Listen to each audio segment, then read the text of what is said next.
When you look at the heavyweight division, does it always surprise you at the moment that they've got millions of pounds on offer, yet they can't get the fights made? They're all avoiding each other, aren't they?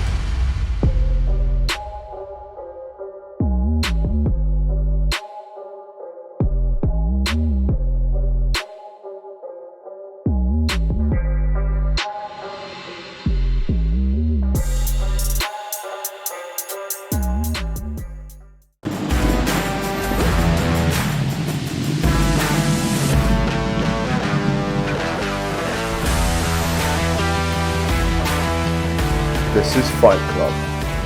Come on in.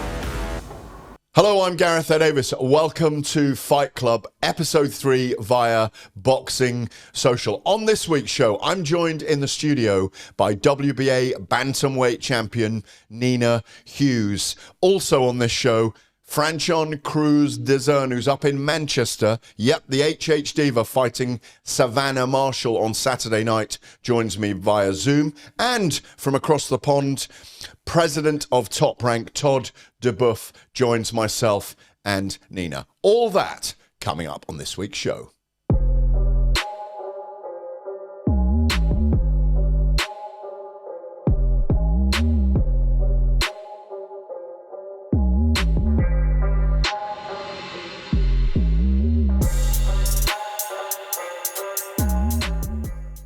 Well, it gives me great delight to welcome in for the third show, world champion, freshly minted world champion, Nina Hughes. Nina, can I say your age?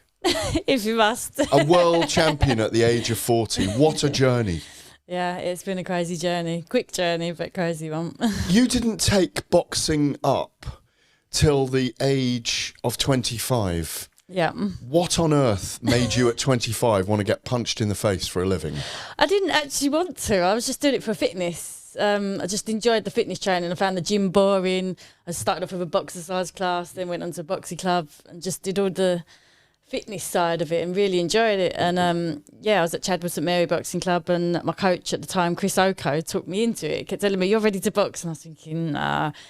And then I started sparring. I enjoyed the sparring. And he was like, "You're ready?" And I was thinking, no. I was sparring all boys at the time, and they was all beating me up. And I was thinking, no, I'm not ready. And then, he took me out to spar some girls at a different club. And, I did really well. And I thought, maybe I should give it a go. And, I had my first bout, and that was it. But before 25, were you good at sports? Were you athletic? I was at school, but once I left school and college, I just didn't do any sports. So, I just fell back into it. It's just literally fitness from going to the gym. You had 74 amateur fights, I think. So you boxed at a very high level. You won multiple national championships, always at bantamweight? So when I was at GB, I was a flyweight, because that was the Olympic weight at the time. Nicola Adams would have been knocking around, was she then? Yeah, so it was between me and Nicola Adams, and obviously I missed out. Nicola Adams went to the Olympics. London 2012, won the gold. So they made the right decision there. But I was competing against her at the time. Addictive? Was it an addictive thing when you got involved? Yeah, it is an addictive. It is one of those sports that's just hard to give up. You do enjoy it. I mean, when I come off GB, I did stop boxing for 3 years because I did look into turning professional then, and there was no opportunities for women. You basically had to go to America or Germany, and even then the opportunities weren't great. So I retired from boxing for 3 years, and I didn't actually think I'd take it up again. And then I had my first child, and I'd put on loads of weight. So I started training again to try and lose the weight. And I set myself a target. I thought I'll have one fight just to make myself lose the weight, and that'd be it. And then I started enjoying it again, and I couldn't stop again. Well, you've come in at the right time now. I mean, the last, I want to say, 5 years, it's really grown. Through lockdown, it grew exponentially. Obviously, you turned pro. You're 6-0, but you had a lot of experience. A lot of people, a lot of women that come into the sport have got massive amateur experience, often don't have to wait long to fight for a world title. You're 6-0. I think you turned pro, was it November 2021, something like that? I had my first, I had my debut December the 3rd, 2021. But affected by lockdown, of course, in the early part of your career. When I first started training, when I first decided to turn pro, obviously I think it was like, I can't remember, it was like maybe April, May that year. And still lockdown, still limited opportunities with shows.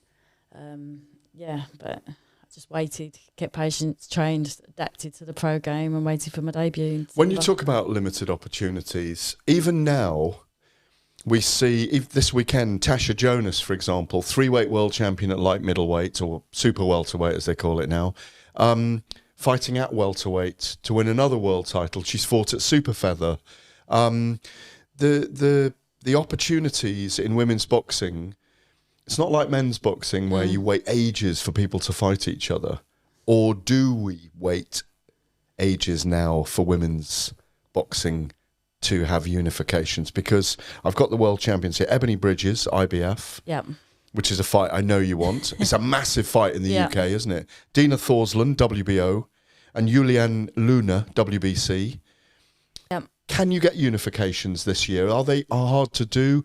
Do you have to chase them like the men do to create unifications? Well, hopefully, I know I want unifications. Luna and Dina are fighting each other in September, Correct. so they both want unifications.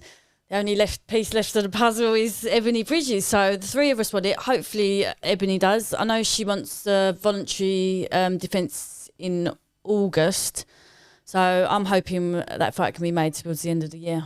Is there any between you and Ebony Bridges or not? No, there's nothing against her. She's a good boxer.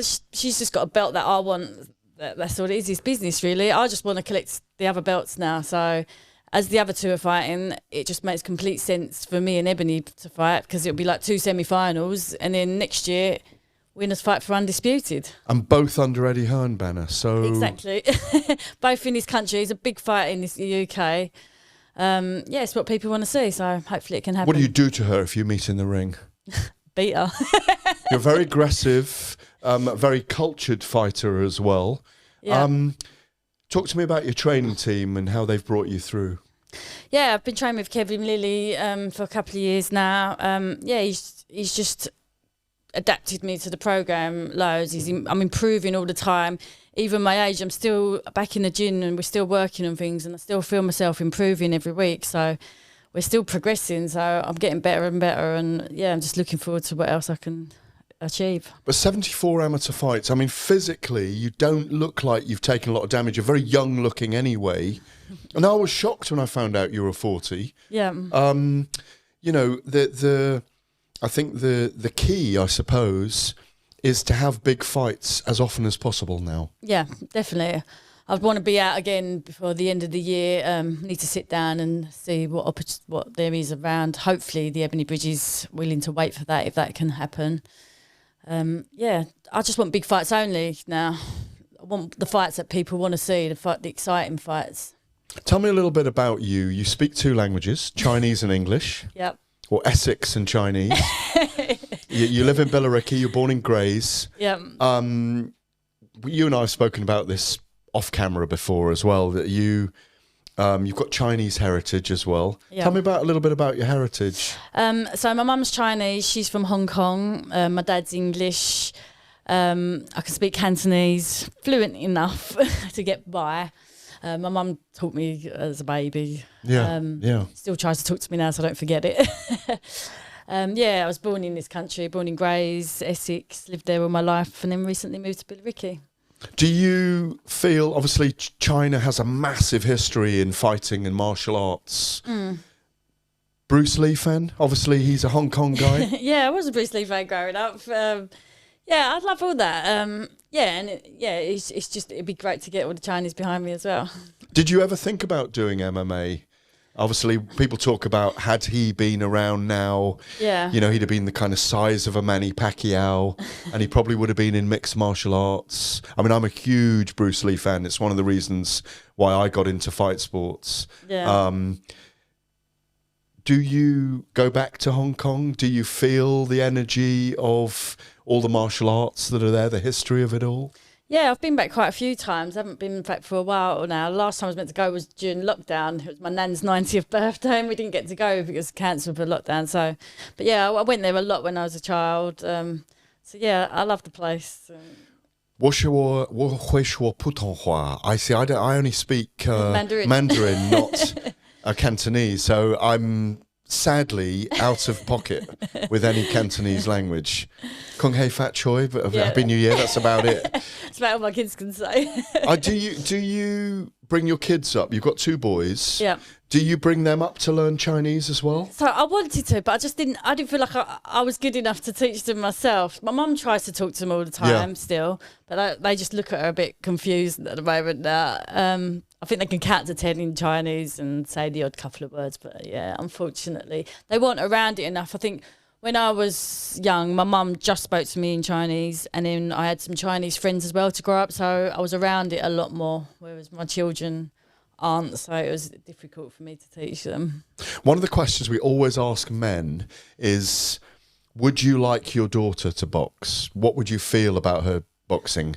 Would you like your sons to box when they grow older? Yeah, if they want to, then yeah, I wouldn't push them into it, but yeah, I've got no problem with it. I loved doing it, and I love the journey it's taken me, so if they want to do it and experience that as well, that'd be great. Let's get into the details of that journey, because you still work, you've got a part-time job, you work in a legal firm, you obviously have to train full-time, you are a pro. Yeah. And you work clearly, because if you were earning big bucks boxing, you probably would give up the day job. Yeah. What's the route for you within boxing? Is it about making a living? Is it about glory right now? Is it about legacy? Can you get to a point where boxing will pay for everything for you? Well, obviously, when I first turned professional, I come through the small hall shows where you had to sell tickets to just fund your opponent. So it was never about money then, because I wasn't earning any money. The dream was always to become world champion. I mean, there was fights that cost me money. I had to pay out like money to defend my Commonwealth title, because the opponent cost so much to bring over. But we knew that it was a step-by-step thing that would get me to a world title, so it was worth investing in. But yeah, there was no money earned early days, and yeah, I mean, now I've achieved my dream of being world champion. Now I've set the bar higher. Now I want to become unified world champion. To me, it's more about the glory than money. Obviously, now I've got myself in buying a few rental properties in Billericay, presumably by earning a couple of million for a big, undisputed fight. Yeah, but now, obviously, I've got myself in that position. I want to earn money as well. It's got to that point now, but yeah, glory and money now. What's the toughest thing about your boxing life then? Just time, fitting it all in. Mum, worker, boxer, gym time, pushing your career. It's just, I'm just busy all the time. I fit it all in and I've made it work. My work has been flexible, so when I work at home, I can train on my lunch breaks. I train in the evening. My kids come to the gym with me sometimes. So yeah, I don't have a lot of free time, but yeah, I found a way to make it work. It's just tiring. Who do you study? Who do you watch in boxing terms for tips, for hints? Who do you admire? Who do you like to maybe watch the silhouettes of moving? I don't study anyone in particular. I just enjoy watching boxing, and you just get tips you just see different moves and different techniques from everyone, really. But do you not watch a Mayweather, or do you not appreciate that brilliance, or do you not go back and watch Sugar Ray? Do you not pick up on some of the female fighters today? Yeah, definitely. Obviously, Mayweather's defensive skills are unbelievable, but there's no point copying someone that if you can't pull it off. So there's only certain fighters that you can pick things up from depending on your style. So, but yeah, obviously Mayweather's defensive technique is amazing. So. How would you describe your style then? I think I'm aggressive. You are? I'm a busy fighter. Yeah. Yeah, but I think I can box as well, so I can mix it up if I need to. Going through these other 3 world champions at the moment. Yep. Ebony Bridges, how does that fight go? I think it'd be an absolute war. She's a bit of a brawler, isn't she? Yeah, we both like coming forward. We're both aggressive. Neither of us like taking a step back. So I think it'd be a great fight and a good war. And the result? I will win. I will find a way to win. And what about, obviously, either Dina Thorsland and Julian Luna, WBC and WBO champions? Yeah. They are going to put their belts on the line against each other, say September. How do you see that fight going? Tell us about their styles and how you see that fight. It's a close one. Dina is a really busy fighter like myself. She's aggressive. She's strong. Luna's more of a tall boxer. It's definitely a close 50-50 fight. I'm edging towards, I think, Dina. I rate Dina, and I think she's going to come through that fight. Really? Okay. Yeah. So if you beat Ebony, would you be pushing for her then? 100%. By the end of the year? Well, I don't think I'd get the Ebony fight till the end of the year. So okay. Early next year. Okay, so you've got to be patient about this. Yeah. Because Ebony wants a voluntary in August, so the earliest she would box again would probably be the end of the year. How are there talks going on with Eddie Hearn to organise that? Not yet, so I don't know. Ebony hasn't really expressed too much interest in the fight yet, so I'm hoping she just wants to get a voluntary, focusing on her voluntary, and then she wants it. In the women's sport at the moment, I mean, we've got HH Diva, Franchon Crews Dezurn, joining us shortly. There are big money fights out there. Yeah. Is it only the favoured few that get that at the moment? Are we still a long way from the development of women's boxing into... Obviously, we see Katie Taylor, Amanda Serrano at Madison Square Garden just over a year ago was a massive fight. Katie Taylor and Chantel Cameron in Dublin. Savannah Marshall and Clarissa Shields was big here on that all-female card. That was boxer. Obviously, that's why you weren't on it. I think was it 11 women's fights on that card? Incredible. Do you feel part of a movement at the moment? Yeah, 100%. It's just developing. It's just getting bigger and bigger. The big fights are made when both people want it. As long as both boxers want it, I think the fights are easy to be made. It's just creating those big fights and moving women's boxing forward. When you look at the heavyweight division, does it always surprise you at the moment that they've got millions of pounds on offer, yet they can't get the fights made? They're all avoiding each other, aren't they? Do you think? If they all wanted it and it wasn't all about money, the fights would be made easily. But I agree with you. There's always complications because of what the fighters are asking for and what the fighters want. So they're all the barriers getting in the way of the fights. I always say it's money, ego and timing. Yeah, definitely. And at the moment, we've got huge money being offered from the Middle East. Their timing is November, December. And then the ego is the value everyone's got of themselves. We're seeing that. We'll talk to Todd DuBoef about that. About the, at the moment with Anthony Joshua and Dillian White. He's forced them to talk about it, Dillian White. Yeah. Now he's not happy with the rematch clause they've put out there. Women's boxing's not as complicated, is it? Yeah, hopefully not. But we don't know. Yeah. It all depends on the individual, really. Yeah.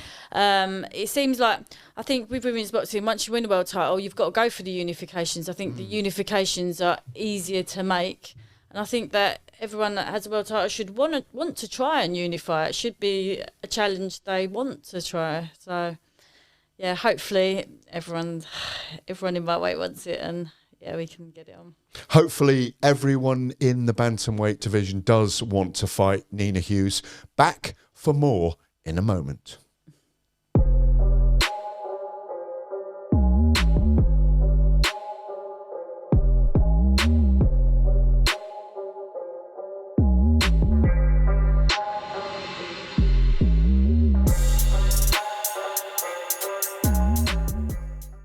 Welcome back to Fight Club. Nina Hughes, WBA bantamweight champion, here in the studio with me. That never gets tiring to hear that, does it? No. Talk to me about that fight a couple of weeks ago. What did it feel like? What you went through? How much nerves you had going into that fight? Obviously we had a change of opponent. Yeah. Late change of opponent. We was originally boxing Shannon Courtney, so we'd had like an 8-week camp for Shannon Courtney, and then change of opponent. Someone completely different, really tall, completely different style. So, yeah, we had to quickly change our sparring partners up, quickly just adapt and change our game plan. And, credit to Katie Healy for stepping in and giving me a good fight. You mentioned Shannon Courtney there. A little bit of grime towards her for pulling out. Why do you feel that she pulled out against you? Yeah, it was just frustrating, really, because for things we've heard, and to be fair, like, I was surprised she ever took the fight. I didn't think she'd ever fight me. We'd sparred, and yeah, to be fair, like, I controlled the sparring, and I was happy with that guy. I don't want to talk about sparring too much, but yeah, Gym secrets. Yeah, I was very confident that I would win, and it was a comfortable fight for me. And then, yeah, seeing her living the life in Dubai, everyone was saying to me, she won't take that fight won't happen. But she kept saying she wanted the fight, so I was hoped it would happen, because it was a big fight. It created a lot of interest. It did. We were all very excited about it. Yeah, I was quite surprised at how many people wanted to see it, and they're the fights I want to be in, the big fights that create a lot of interest. So when everyone said to me, 100% this fight won't happen, and then I think it was 6 weeks before she pulled out and was told she just wanted an 8-rounder instead. So there was no injury then. She just didn't want the fight. She just wanted an easier option. Yeah. The next day it was back on, and she suddenly wanted it again. And then a week or 2 weeks later, it was back off. Yeah, we was told of no injury. I've been told by reliable sources from her gym there was no injury. Yeah. Are you going to fight her at some point? I don't know if she'll ever want the fight. Whatever you say about Ebony Bridges and Shannon Courtney, they've developed this thing that people love and they hate them. You don't play the heel, you're not the villain. And I'll come to that in a minute.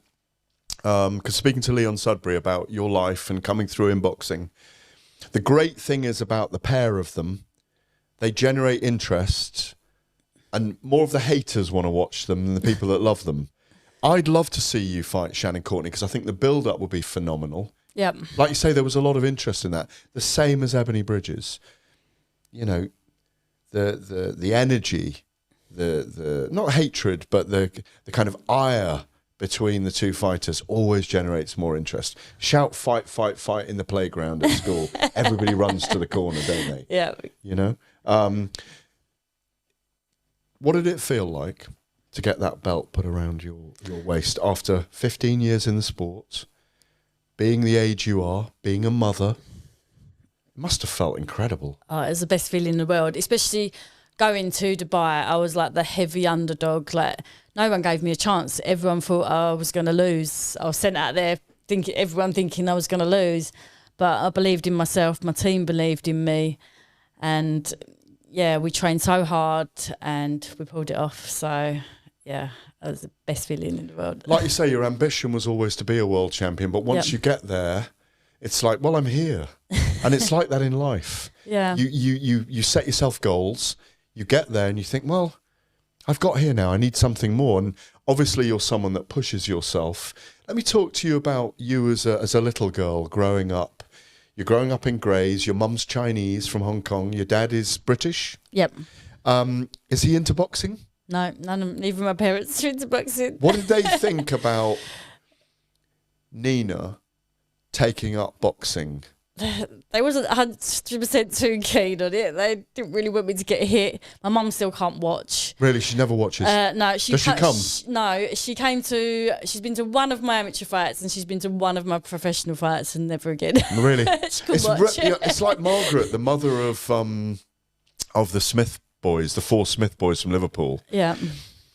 I remember her telling me the story of Paul was boxing in the Commonwealth Games and he knocked a kid from Canada out. And she just went to the toilet and was sick because she was thinking, that's someone's son. And watching back in Canada, that mother's going to feel terrible. So she turns off all the TVs. Remember, there's 4 of them fighting. Yeah. She turns off the TVs, the radios, goes for a drive whenever they're fighting because just doesn't want to know what's going on. That aversion is very interesting, isn't it? Yeah, definitely. So what do? Is mum the first one you call afterwards to let her know you're fine? Yeah, my dad comes to watch. Oh, does he? Does he love it? He enjoys it. What are mum and dad called? Michael and Winnie. Michael and Winnie. Yeah. So Michael comes. Yeah, Michael. Does he love it? Yeah. Is he vocal? No, he's very quiet. Yeah. he's shown a lot of interest now. Obviously, I think once I started achieving things, he started showing a lot of interest, and like coming to support now. What was little Nina like? Was that... You always strike me, I mean, I've only met you a few times, but you always strike me as a very contained, very determined person. And I think you fight that way. That your warrior spirit is that way. Little Nina, what was she like? Yeah, I suppose. Bullied? No. Never bullied? No, I wasn't never bullied. I wasn't able, like, I was just quiet, kept myself to myself, went through school, just normal, really. Really? Yeah. I don't even Was know there not something in there that little spark of I am going to be somebody? Always, like, if I set myself targets, I always wanted to achieve them. So I've always been quite a determined person about achieving my goals. But yeah, I suppose you get through school, you get through college. I didn't really have big goals at the time until you fall into something that you realise you enjoy. What were those goals as a teenage girl then? I don't even really have any. Really? It was just, you just lived a quiet time. Just lived a So boxing normal found life. you in lots of ways. Basically. Has it been the making of you? Yeah, it's given me them goals, it's given me them drives, and it's made me headstrong through life, so definitely. How far, at the age of 40, I'll say you're very youthful. I think it's the Chinese thing helps as well, doesn't it? Well, yeah, but I used to have a wushu master with a kun, it's called. The fighting stick. Yeah. I studied that in Beijing for about 7 months, and because I lived in Beijing for a year, I'm sure I've told you, and he'd done this all his life, and like the masters of Chinese arts, they do it for 70, 80 years, and he was in his 70s. And his movement and being able to put his foot up on the wall to stretch before we did it all, so youthful. How long can you go on? Will you still be boxing when you're 50? Will you? I'm not setting myself a time limit. I'm going to just continue until I feel I can't. Like, I think I will... One, your body, I'll know when it's time. And two, the motivation. I think when you lose that hunger and that desire, even if you're young and you're fit, I think sometimes when you're in the gym and you've lost that hunger and that desire to push yourself 100%, then that's when it's time to retire. So I'm not sure what we'll give first. But you don't know, do you? You could go on. Yeah, I don't know. I think you'll be doing it in 4 years' time. Yeah, I'm not setting myself. I'm just going to continue until I've decided, I've had enough. But what's your cheat day when you want to really... You just said you've been on holiday since winning the world title. Yeah. What's your cheat day? What do you eat? Oh, everything. I love my food. Really? Sweet stuff's my downfall. Chocolate, ice cream, desserts. So nothing during camp? Yeah, I still pick. Oh, do you? Do you? Do you make weight easily? Yes. A couple of months before, I'm always panicking, thinking, oh, it's not coming off, and then the last few weeks, I'd make it easy. So I've got a good nutritionist on board now. Pete Bell, he's helped me out a lot. It's made a big difference having a nutritionist on board, knowing the correct things to eat, and so that's helped me. Obviously, you mentioned Kevin Lilly, but I want to mention Leon Sudbury from Thurston Scrap. Leon's been instrumental behind you. He's such support for you, isn't he? Yeah. So Leon's one of my sponsors. Yeah. And he's just been part of the team now and helping me. He was there at a launch the other day for the Anthony Joshua fight where we all were up in somewhere in Battersea Power Station. Yeah.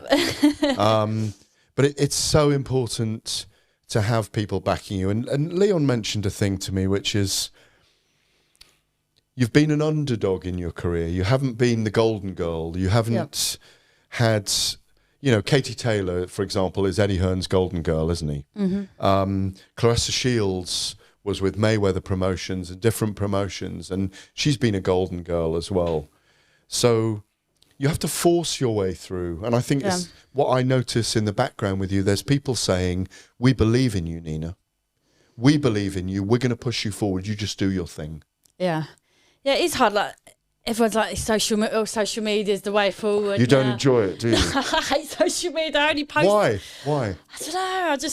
It's never not been you. Yeah, it's never been me wanting to post about my entire life. But I know I have to do more. I have to try and post more about my training to try and, in order to get big sponsors, you have to get the followers, and it's all part of it. But yeah, if it was down to me, I would post anything. But I know it's part of it, and yeah, it's all part of the game now, and you just got to do the things you can to move your career forward the best you can. Right, you have a little think, because every studio guest has to answer this question. Who would you, if you are marooned on a desert island, you can have a little think while the HH diva Franchon Crews Dezurn joins us. Yeah. And maybe even we'll wait till the end of Todd DuBoef as well. Who would you have as your man Friday on a desert island? Anyone you like. My man Friday. Right, I don't want to know right now. Okay, I need time to think. But we'll do that at the end of the show. You're watching Fight Club with me, Gareth A, and in studio, Nina Hughes, the WBA bantamweight champion. We're back with the HH diva Franchon Crews Dezurn, who joins us from Manchester after this.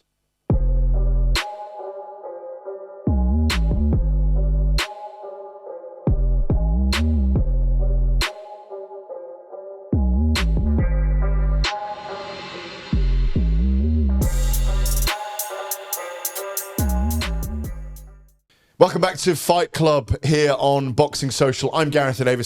Nina Hughes, WBA World Bantamweight Champion in the studio. And I'm delighted to say she's over here. She's in Manchester. She's in a hotel room. She's looking all sassy, as she always does. She can sing, design clothes, look at the hairstyle, look at the shades, look at the earrings. It's the one and only heavy-hitting HH diva. She just looked at her husband, I reckon, Franchon Crews Dezurn, because he's a boxer as well. Good morning, how are you? I am fine. Actually, Glenn is asleep. I'm here with Aggie Pooh. So, yeah, we're having fun. We're excited. It's great to have you in Manchester. Are you feeling, obviously it's early in the fight week, it's going to be a big build-up this week. Savannah Marshall's very, very well known here. Are you excited about this being a big fight week and you're over here and the fans love you? Yeah, I'm very, like, honestly, I can't wait. I feel like when I have the odds stacked against me, I perform better. And it's not necessarily the fans, because they've been amazing and supportive. It's just like I'm ready. I'm ready to fight. I haven't said it yet. Obviously, you're the undisputed super-middleweight champion of the world. You're a silver medalist at light heavyweight in the World Amateur Championships. You have a very decorated, like Nina, decorated amateur career behind you. You are the heavyweights of women's boxing, aren't you? Yeah. I got a silver and a bronze at the. And a bronze, yeah, and a bronze. But you're. Yeah, I mean. Go ahead. No, you go ahead. No, I was saying women's boxing is reaching such an amazing peak right now, and it's going to continue to rise. Well, you're one of the reasons for that. You are an effervescent character. Let's talk about, you're not just content to come over here and put on one of the biggest fights of the year, defending all those belts against Savannah Marshall.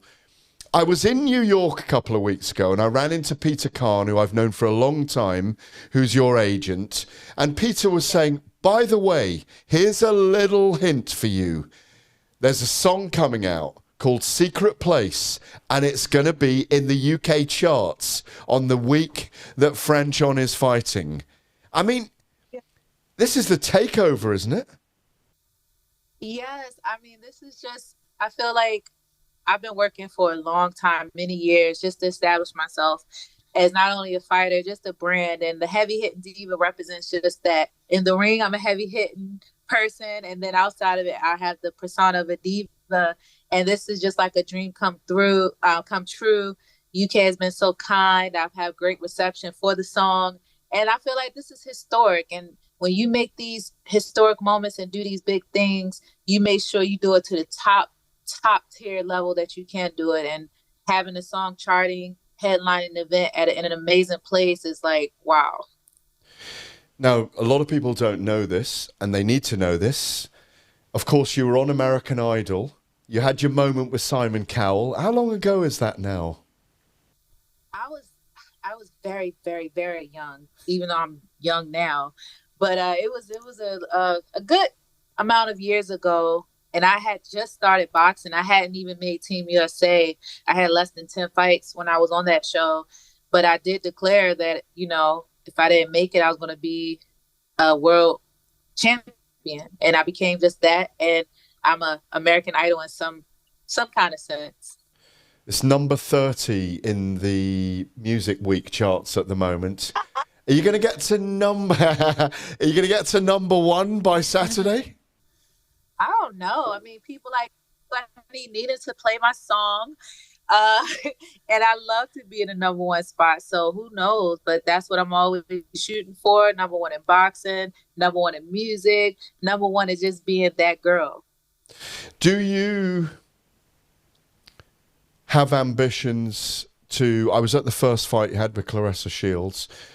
Obviously, this fight on Saturday night against Savannah Marshall is a very important fight. She is a brilliant fighter like yourself.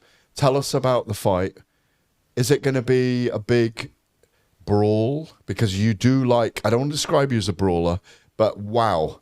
When you fight, rather like Nina, you're very, very tenacious. Are you going to put it on her on Saturday night?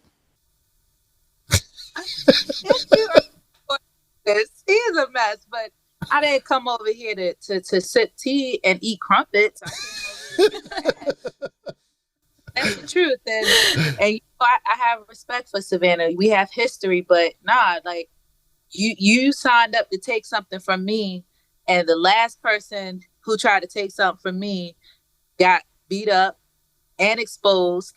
And I just don't sit well. Like, you know, I'm always the best woman that's going to win, but I am the best woman. And she's not taking anything from me. So you won all the super middleweight belts at Madison Square Garden on a historic night last April. I was there. It was amazing. You beat Elin Cederus to claim all the belts. What did that mean to you to become an undisputed champion, Franchon? I mean, for a person like you who was there when I stepped on the scene and took a defeat. Well, I don't want to say defeat. I didn't get a decision. And to see me rise like the Black Phoenix and see me make history and do it in a dominant fashion, it meant the world to me. I felt my mom's presence was there.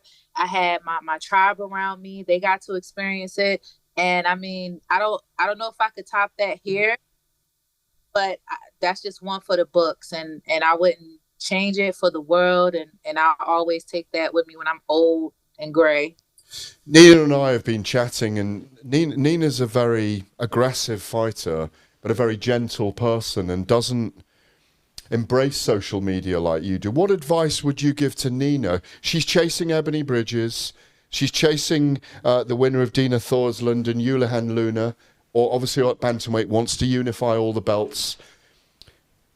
Nina, you've talked about not being comfortable doing massive social media. Yeah. What advice would you give her, Franchon?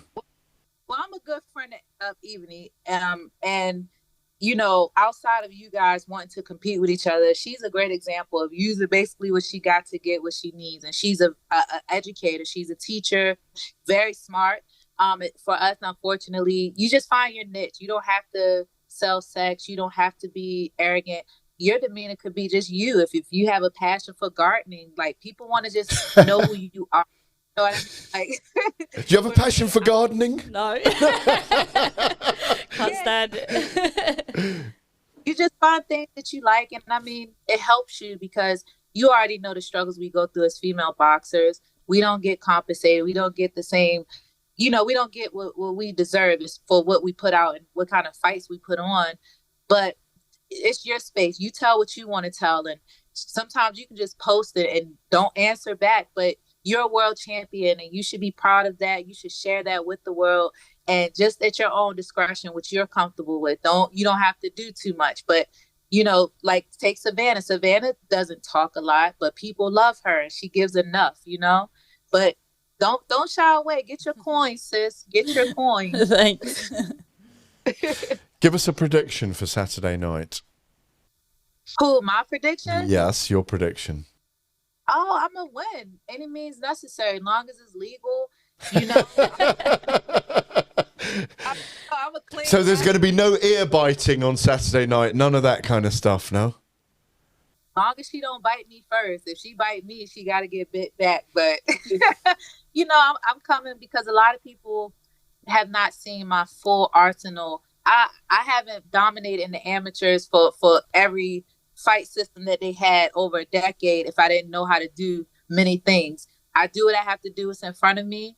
I'm a great boxer. I have a great IQ. I can fight. I can bang. So whatever she want to do, we can do it. Is it true, not only have you got Secret Place out, and we've got to have a little sing-song. I haven't got the lyrics in front of me, but we've got to have a little sing-song before we go. Is it true that you may even sing the American National Anthem on Saturday night? I got to see how I'm feeling, because, you know, y'all over here in the UK, I want to know what's up with that 5% weight check. Nina, can you elaborate? But yeah, Wednesday 5% weight check. Yeah, thank you.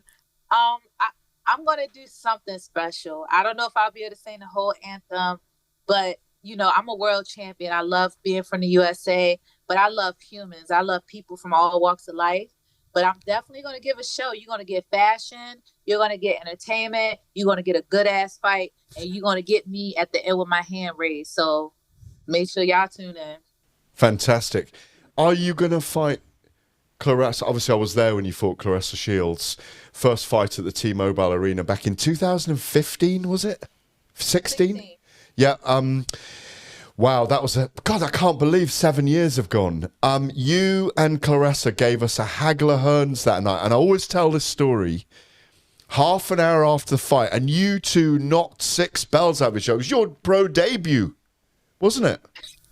Yes, both of our debuts. Half an hour later, you're in your heels, you're in your dress, you're with your tribe of girls, and you are out, going out. She was the same. Not a mark on you. I mean, I live in a moment, and, yeah, you know, I only had 2.5 weeks to train for the fight. That's right. And it's like, who does their debut on an Andre Ward card in Vegas in a brand new arena? Like, I knew it was just the beginning. I wasn't even upset. I just wanted to spend that time.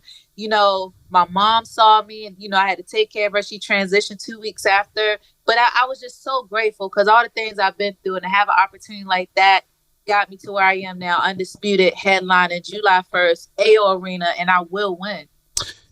You get that win. Do you fight Claressa again at super middleweight for all the belts? That's a big fight in America, isn't it?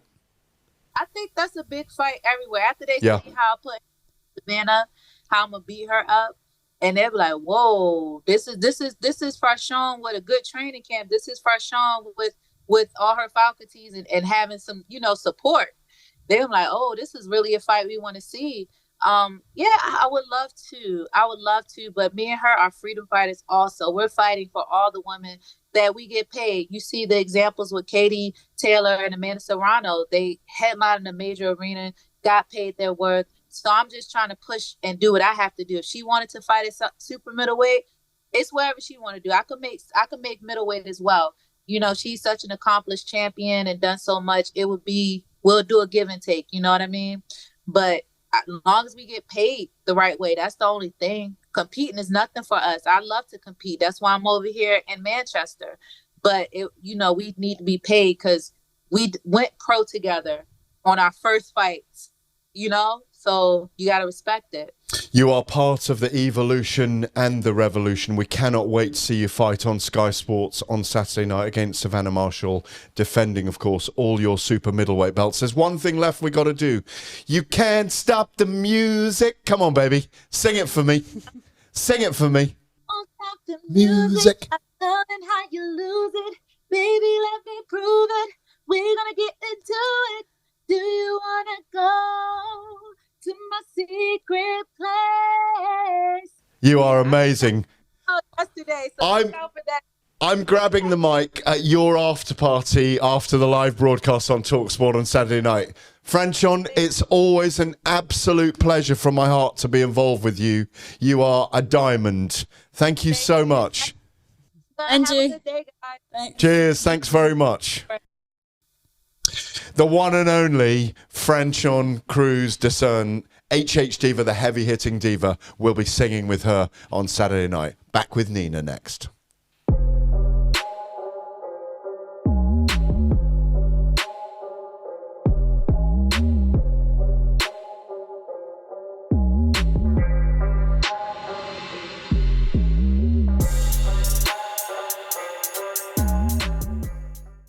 Welcome back to Fight Club with me, Gareth A. Davies. Nina Hughes, WBA bantamweight champion, in the studio with me. I'm delighted to say we're joined from Colorado. It's very early in the morning. He's probably already been cycling on the hills with Lance Armstrong, the one and only Todd DuBoef. Good morning, sir. How are you? Good morning. How are you doing? Very good.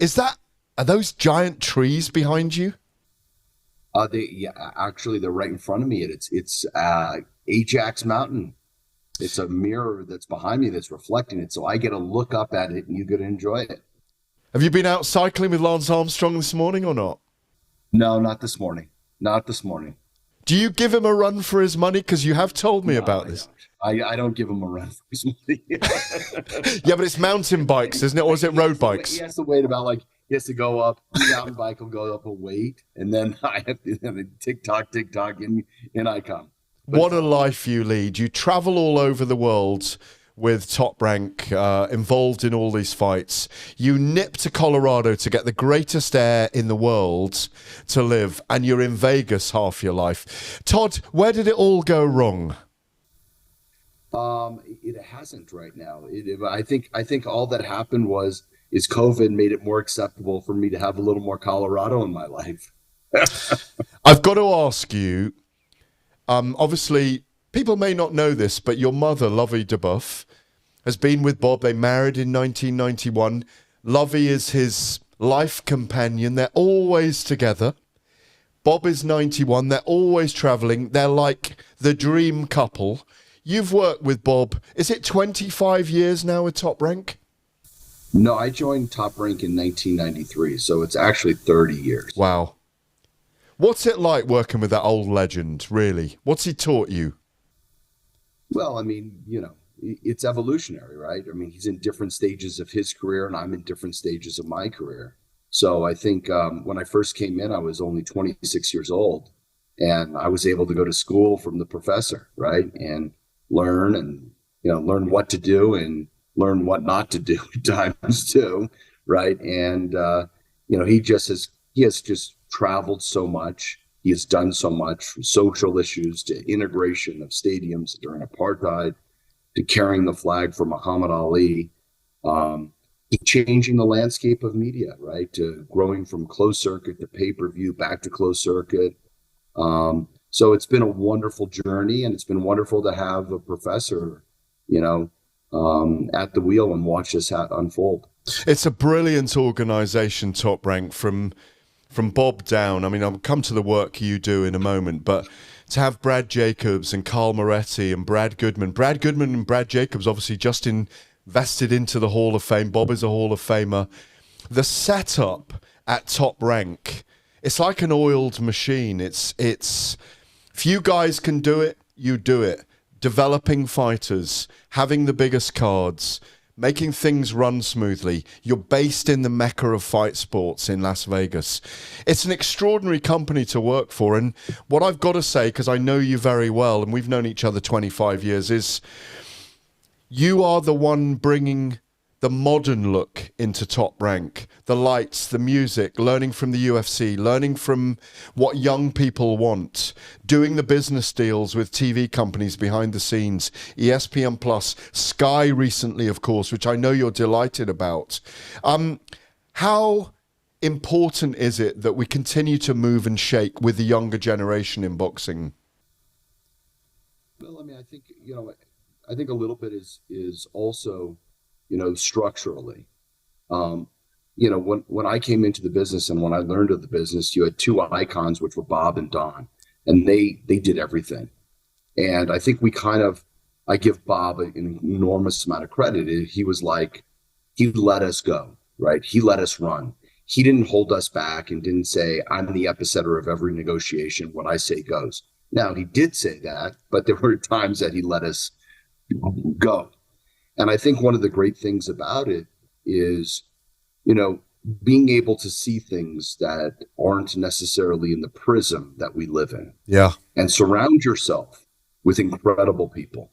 And to be able for us to bring in an incredible chief revenue officer that was at Boomerang Bleacher Report, or somebody, a chief brand officer that was at Turner, and having Brad Jacobs, who ran USA Network, and having two incredible matchmakers and a PR staff and production and social team, and being able to empower young people from the bottom up.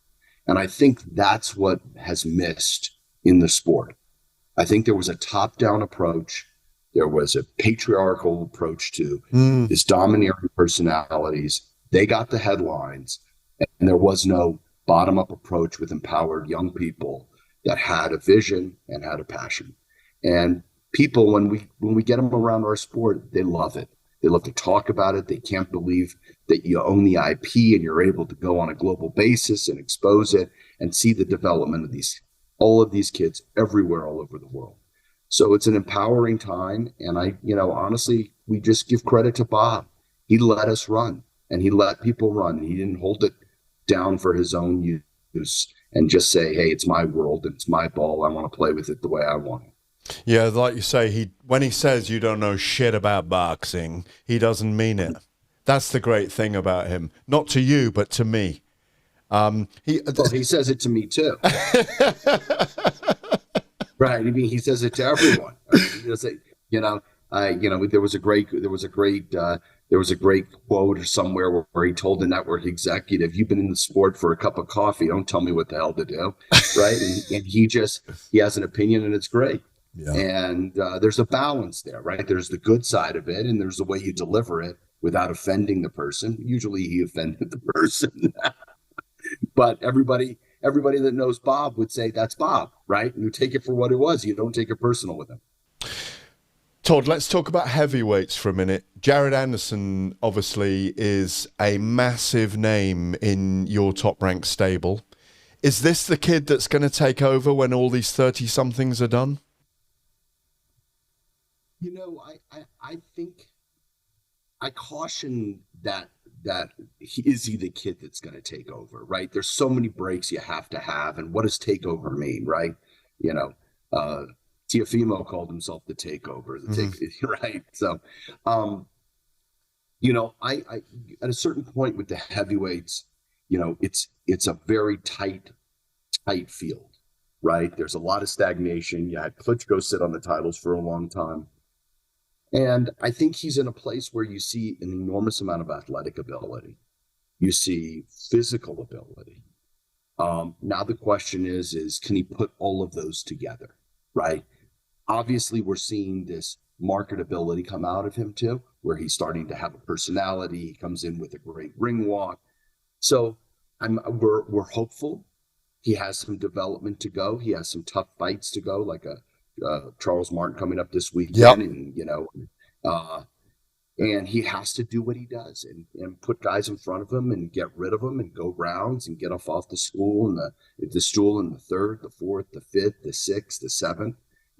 He has to have adversity. All of those things are part of the ingredients that make someone be the next one.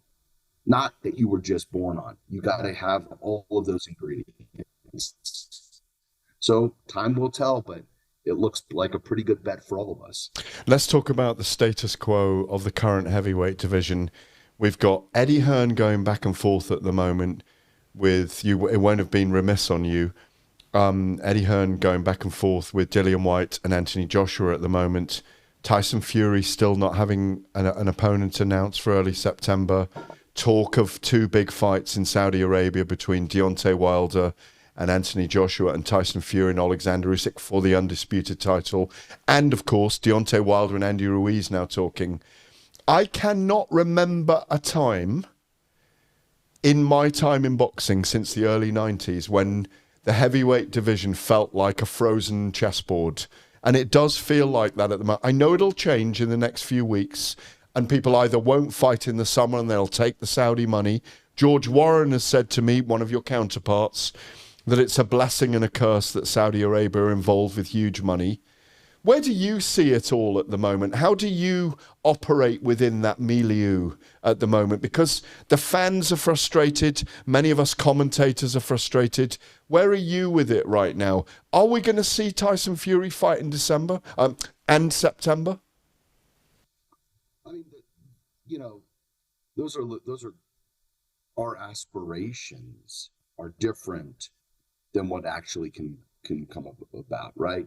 So I think you also missed that Usyk is fighting DuBoef. He is coming up, which is a terrific fight. It should be a good fight. So you have a lot of good fighters out there in the heavyweight division, right? And a lot of big personalities, and there should be some fluidity to it. It's hard for us to predict how quickly that can move because we're only one piece of it. We're the facilitator, in essence, of giving these fighters the opportunities. At the end of the day, it's their decision. They decide if they like that opponent. They decide if they like the terms of it. And I think that, it's unfair to necessarily say it's George Warren or Top Rank or Eddie or PBC's fault, because at the end of the day, those fighters are the ones getting in the ring. And those fighters are the ones saying to us, go get it. I'm going to work this out no matter what. I personally believe Usyk and Fury should have happened in the spring. Yeah. Right? But I also believe that Fury and Joshua should have happened last December. That's because the way I look at it, and probably the way you look at it as a journalist, is why isn't it happening? Right? And I don't want to there's no indictment here. It's really that, if somebody chooses to step into the ring against the opponent, it's really, at the end of the day, all of the fighters. And they have to make those commitments and those decisions. Are you able to say or give us a hint of who is in the frame for Tyson Fury at the moment? Or is that he's hinted that a big announcement is coming? I don't think it's right for me to make a decision, right? Because every time that we have found that something gets out there that is a possibility or could be potential, it hits a road. You want to wait till it's nailed down? It just all of a sudden it comes off the wrong way. Why did you say this? Why did this happen? And I just don't think I'd rather not put the pressure on everybody pointing fingers, but I'd rather put the pressure on the people that say, I'm ready to do it and I'm ready to go, rather than say it was his fault or that guy's fault. Let me ask you then, do you think we'll get an undisputed title fight this year in the heavyweight division? I think you should. I mean, will is a different thing because we can't control how the organizations play out. We have one mandatory now. I mean, who knows what's going to go on? Anthony Joshua and Dillian White. I don't know. You said there's talk of that. I mean, I don't know what's going to happen with Tyson, but most likely we would have loved to have had Tyson in the ring by now. So I think that unification should have happened and it will happen, but it has to happen where everybody feels that they've all swallowed what they had to swallow and they've taken their step and they're ready to go. We've got a huge week here with women's boxing. Franchon Crews Dezurn is an amazing character. She got a song out in the charts. We've had her on just before you.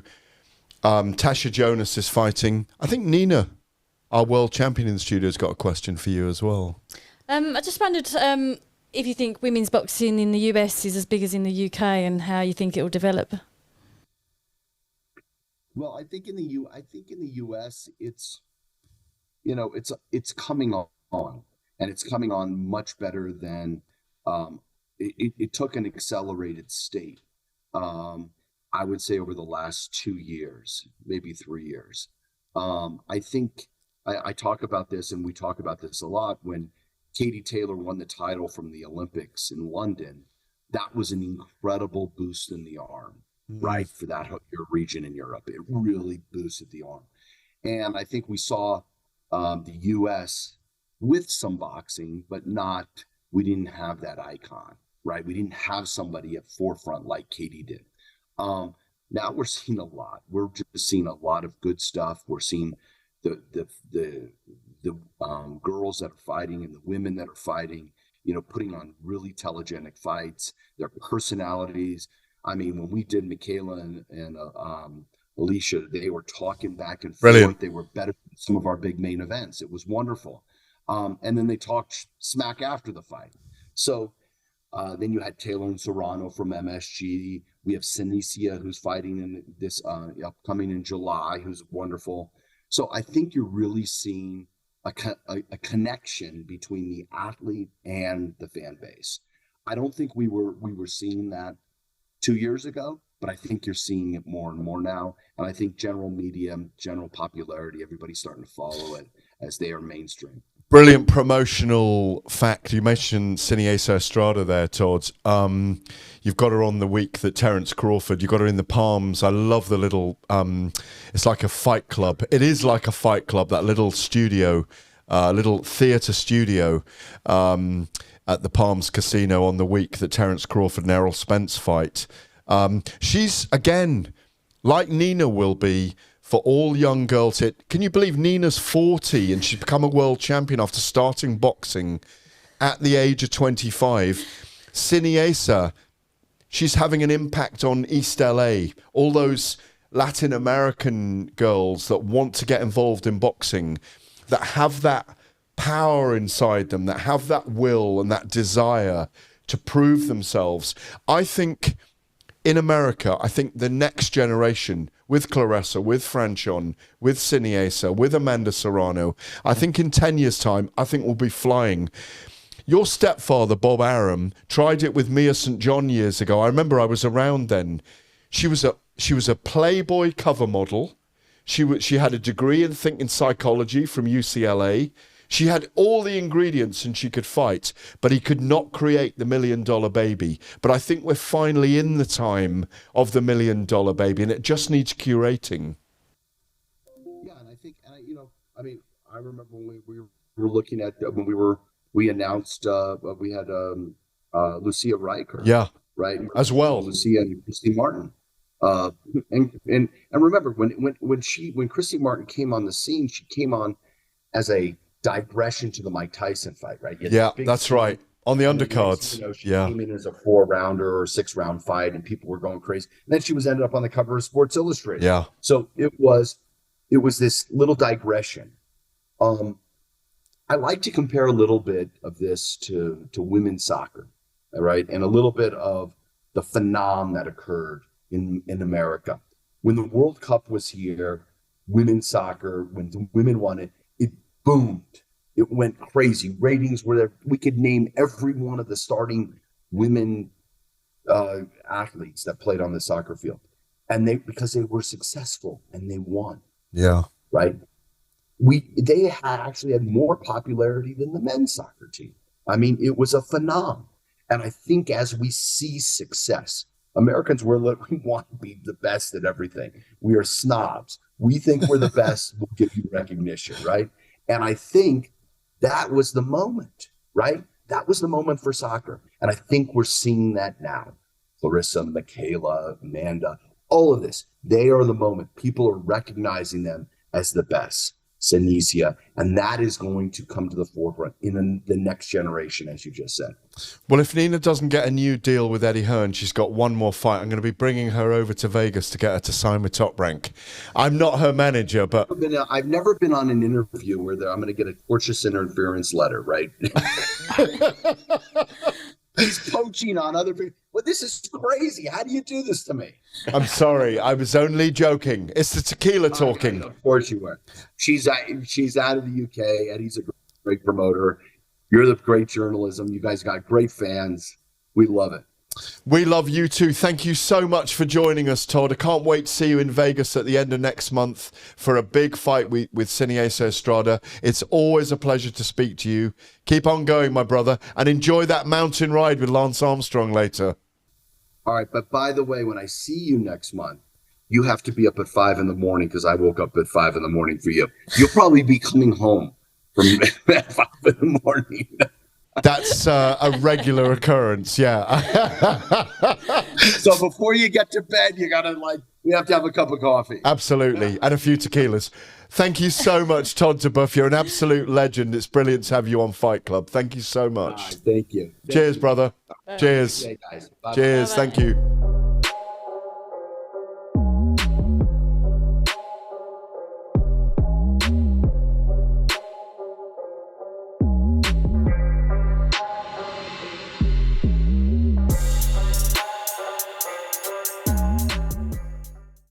Welcome back to Fight Club. I'm Gareth A. Davies. Nina Hughes still here in the studio with me, the world champion, WBA bantamweight champion, of course. Right. It's time for the sign-off for the show now.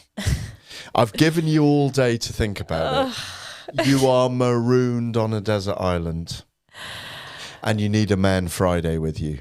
Who's it going to be and why? Such a hard one. I don't even know. Off the top of my head, I'd say X-wise, Tom Hardy. Nice. I think he's interesting. Do a little bit of jiu-jitsu with him.